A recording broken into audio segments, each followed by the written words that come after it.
딱 2주입니다. 이 시기를 놓치면 다시 1년을 기다려야 합니다. 많은 분들이 그냥 지나칩니다. 하지만 몸은 그 차이를 기억합니다. 봄이 되면 이상하게 더 피곤해지고 아침에 일어나도 몸이 무겁고 괜히 기운이 없고 입맛도 떨어집니다. 나이 들어서 그런가 보다 이렇게 넘기시죠. 하지만 아닙니다. 이건 몸이 보내는 신호입니다. 지금 회복이 필요한 시기라는 신호입니다. 실제로 60대 이후에는 겨울 동안 떨어졌던 혈액순환과 대사 기능이 봄철에 제대로 회복되지 않으면 그 상태가 그대로 이어질 수 있습니다. 그래서 이 시기에 무엇을 먹느냐가 1년 건강을 좌우합니다. 오늘 말씀드릴 내용은 바로 그 타이밍 음식입니다. 아는 분들은 매년 이때가 되면 조용히 챙겨 드십니다. 왜냐하면 이 시기를 놓치면 더 이상 먹을 수 없기 때문입니다. 바로 화살나무에서 올라오는 어린 순, 혼잎나물입니다. 오늘 영상에서는 왜 이 나물이 지금 꼭 필요한지, 누가 반드시 먹어야 하는지, 그리고 어떻게 먹어야 효과를 보는지까지 정확하게 알려드리겠습니다. 끝까지 보시면 올 봄 몸이 달라질 수 있습니다. 혹시 요즘 이런 느낌 있으십니까? 아침에 일어나도 개운하지 않고 몸이 무겁고 자꾸 눕고 싶고 괜히 피곤하고 의욕이 떨어지는 느낌, 이유 없이 기운이 빠지는 날이 늘어납니다. 이걸 대부분 나이 들어서 그런가 보다 이렇게 생각하십니다. 하지만 이건 단순한 노화가 아닙니다. 봄철에 흔히 나타나는 몸 회복 지연 상태입니다. 겨울 동안 우리 몸은 활동량이 줄어들고 햇빛 노출이 감소하면서 대사 기능이 떨어집니다. 혈액순환도 느려지고 근육 사용량도 줄어듭니다. 여기에 수분 섭취까지 부족해지면 몸은 전체적으로 느린 상태로 굳어집니다. 문제는 이 상태가 봄까지 이어진다는 겁니다. 날씨는 따뜻해졌는데 몸은 아직 겨울에 머물러 있는 상태. 그래서 봄이 되면 오히려 더 피곤해지는 겁니다. 특히 60대 이후에는 이 회복 속도가 더 느립니다. 젊을 때는 자연스럽게 돌아오던 기능들이 이제는 의식적인 관리가 필요해집니다. 여기서 중요한 포인트가 하나 있습니다. 바로 회복 타이밍입니다. 이 시기에 몸을 제대로 끌어올리지 못하면 그 상태가 여름, 가을까지 이어질 수 있습니다. 그래서 봄은 단순한 계절이 아니라 몸을 다시 살리는 회복의 출발점입니다. 그리고 이때 무엇을 먹느냐가 생각보다 훨씬 중요한 역할을 합니다. 오늘 말씀드릴 식재료, 바로 혼잎나물입니다. 이 이름 조금 생소하시죠? 하지만 시골에서는 예전부터 봄마다 챙겨 먹던 나물입니다. 혼잎나물은 화살나무에서 올라오는 아주 어린 순입니다. 중요한 건 언제 따느냐입니다. 잎이 완전히 펴지기 전 아주 어린 상태일 때만 식재료로 사용할 수 있습니다. 이 시기를 놓치면 잎이 금방 커지고 질겨지고 식감도 완전히 달라집니다. 그래서 채취 시기가 매우 짧습니다. 보통 딱 2주 남짓. 이 기간이 지나면 다음 해를 기다려야 합니다. 그래서 예전 어르신들은 이렇게 말씀하셨습니다. 부지런한 사람만 먹는 나물이다. 그만큼 타이밍이 중요한 식재료입니다. 맛의 특징은 의외로 담백합니다. 일반 봄나물처럼 쌉싸름한 맛이 강하지 않고 부드럽고 자극이 거의 없습니다. 그래서 나물 특유의 향이 부담스러운 분들도 비교적 편하게 드실 수 있습니다. 그리고 이 나물의 진짜 가치는 맛보다 시기에 있습니다.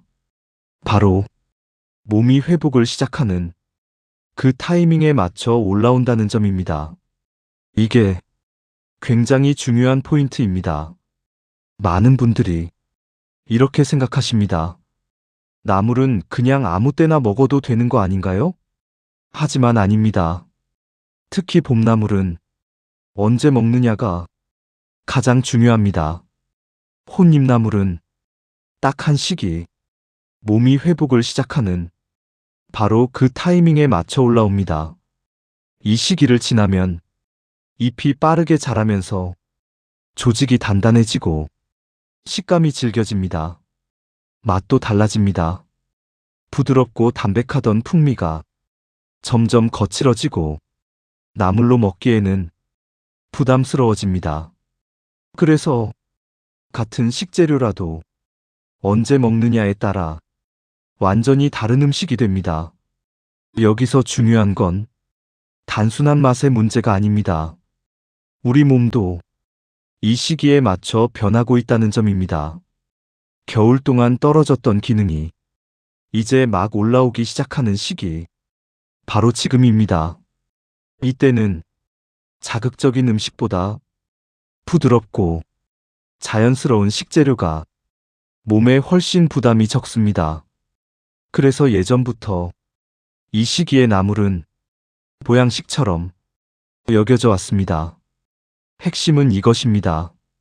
제철이라는 것은 단순히 맛이 좋은 시기가 아니라 몸이 필요로 하는 시기라는 것.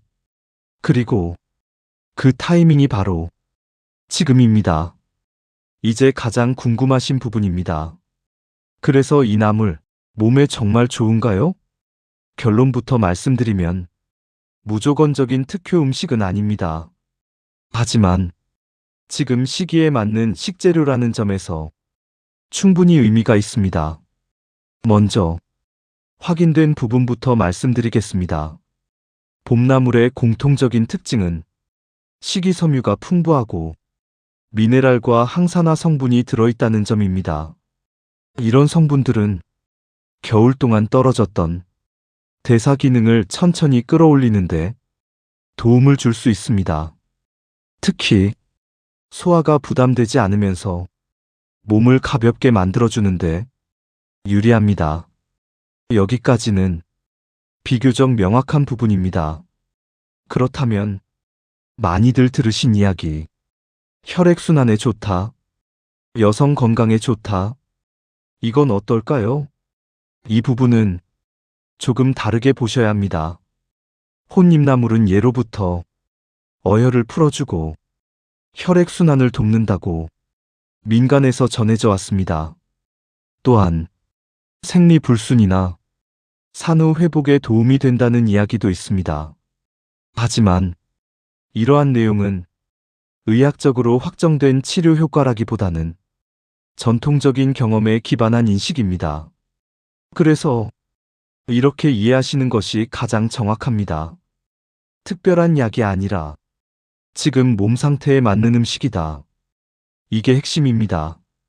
실제로 60대 이후에는 몸을 갑자기 바꾸는 것보다 부담 없이 조금씩 회복시키는 것이 더 중요합니다. 그런 의미에서 혼잎나물처럼 부드럽고 자극이 적은 식재료는 지금 시기에 꽤 괜찮은 선택이 될 수 있습니다. 그렇다면 이 나물은 어떤 분들에게 특히 도움이 될 수 있을까요? 지금부터 말씀드리는 내용에 하나라도 해당된다면 이번 봄 꼭 한번 생각해 보셔야 합니다. 첫 번째입니다. 아침에 일어나도 몸이 무겁고 개운하지 않은 분들, 충분히 잤는데도 피로가 남아있는 느낌. 이건 몸의 회복이 제대로 이루어지지 않았다는 신호일 수 있습니다. 두 번째입니다. 손발이 자주 차고 혈액순환이 잘 안 되는 느낌이 있는 분들, 특히 가만히 있어도 몸이 쉽게 피곤해지는 경우, 이 역시 겨울 동안 떨어진 기능이 아직 회복되지 않은 상태일 수 있습니다. 세 번째입니다. 요즘 들어 입맛이 없고 소화가 부담스러운 분들, 자극적인 음식은 부담스럽고 속이 더부룩한 느낌, 이런 분들에게는 부드럽고 담백한 식재료가 훨씬 잘 맞습니다. 네 번째입니다. 괜히 의욕이 떨어지고 기운이 없는 분들, 이유 없이 축 처지는 느낌, 이건 단순한 기분 문제가 아니라 몸 상태와 연결된 경우가 많습니다. 실제 사례를 하나 말씀드리겠습니다. 65세 김호 어르신은 봄만 되면 이상하게 더 피곤하고 입맛이 떨어져 식사를 제대로 못 하셨습니다. 병원 검사에서는 큰 이상이 없었지만 몸이 계속 무거운 느낌이었습니다. 그래서 자극적인 음식 대신 봄나물 위주로 식단을 바꾸셨습니다. 특히 부드러운 나물을 소량씩 꾸준히 드시면서 2주 정도 지나자 아침에 일어나는 느낌이 조금씩 달라지기 시작했다고 하셨습니다. 물론 이 한 가지 음식 때문이라고 단정할 수는 없습니다. 하지만 중요한 건 몸에 맞는 방식으로 천천히 회복을 시작했다는 점입니다. 이게 지금 시기에 가장 중요한 변화입니다. 지금까지 말씀드린 내용을 들으시면 이렇게 생각하실 수 있습니다. 몸에 좋다면 많이 먹으면 더 좋겠지. 하지만 여기서 꼭 주의하셔야 합니다. 혼잎나물은 단순한 채소라기보다 원래 약용으로도 쓰이던 식물에서 나온 어린 순입니다. 즉, 몸에 작용하는 성질이 완전히 없는 식재료는 아닙니다. 그래서 과하게 드시는 것은 오히려 부담이 될 수 있습니다. 특히 처음 드시는 분들은 소량으로 시작하는 것이 안전합니다. 또 한 가지 중요한 부분이 있습니다. 모든 사람에게 다 잘 맞는 음식은 없다는 점입니다. 예를 들어 평소 소화 기능이 약하거나 특정 식재료에 민감한 분들은 처음 섭취 시 몸 반응을 꼭 확인하셔야 합니다.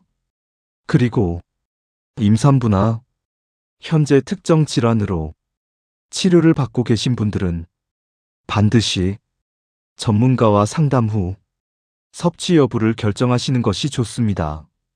또 한 가지 가장 흔한 실수가 있습니다. 바로 조리 시간입니다. 몸에 좋다고 해서 오래 끓이거나 푹 삶아 드시는 경우가 있는데 이렇게 하면 오히려 식감과 풍미가 떨어지고 장점이 많이 사라질 수 있습니다. 핵심은 이것입니다.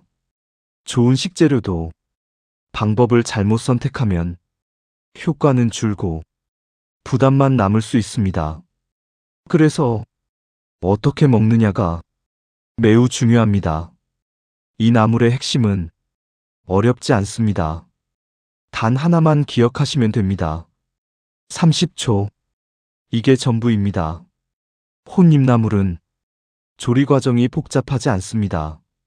하지만 이 시간을 지키느냐에 따라 맛과 식감이 완전히 달라집니다. 먼저 깨끗이 세척을 합니다. 흙이나 이물질을 충분히 제거해 주시고 억센 줄기가 있다면 가볍게 정리해 줍니다. 그리고 끓는 물을 준비합니다. 여기에 소금을 약간 넣어줍니다. 이제 가장 중요한 순간입니다. 끓는 물에 넣고 딱 30초, 그 이상도 그 이하도 아닙니다. 30초가 지나면 바로 꺼내셔야 합니다. 이 시간을 넘기면 식감이 물러지고 풍미가 떨어지기 시작합니다. 데친 후에는 바로 찬물에 헹궈 열기를 빠르게 식혀줍니다. 이 과정이 색감과 식감을 살리는 핵심입니다. 그리고 물기를 꼭 짜줍니다. 여기까지 하시면 준비는 끝입니다. 이 나물은 양념이 많이 필요하지 않습니다. 국간장 약간, 참기름 조금, 깨소금 정도면 충분합니다. 오히려 양념을 많이 넣으면 재료 본연의 맛이 가려질 수 있습니다. 핵심은 간단하게, 그리고 짧게 이 두 가지만 기억하시면 됩니다. 이제 가장 중요한 부분입니다. 그래서 어떻게 먹는 게 좋을까요? 복잡하게 생각하실 필요 없습니다. 딱 세 가지만 기억하시면 됩니다. 첫 번째입니다. 가장 기본, 나물 무침입니다. 데쳐서 준비한 혼잎나물에 국간장 약간, 참기름 조금, 깨소금, 이 정도만 넣어도 충분합니다.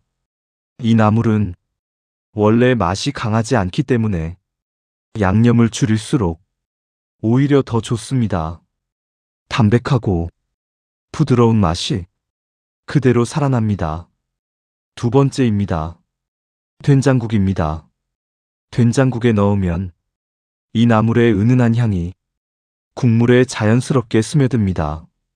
특히 속이 편하지 않거나 입맛이 떨어진 날 부담 없이 드시기 좋은 방법입니다. 세 번째입니다. 비빔밥 또는 솥밥입니다. 밥 위에 올려서 다른 나물과 함께 비비거나 솥밥에 넣어 밥을 지으면 은은한 향과 식감이 전체적으로 퍼집니다. 이 방법은 가족과 함께 드실 때도 좋습니다. 여기서 중요한 포인트 하나 더 말씀드리겠습니다. 이 나물은 많이 먹는 음식이 아닙니다. 소량을 가볍게, 그리고 제철에 맞춰 이렇게 드시는 것이 가장 좋습니다.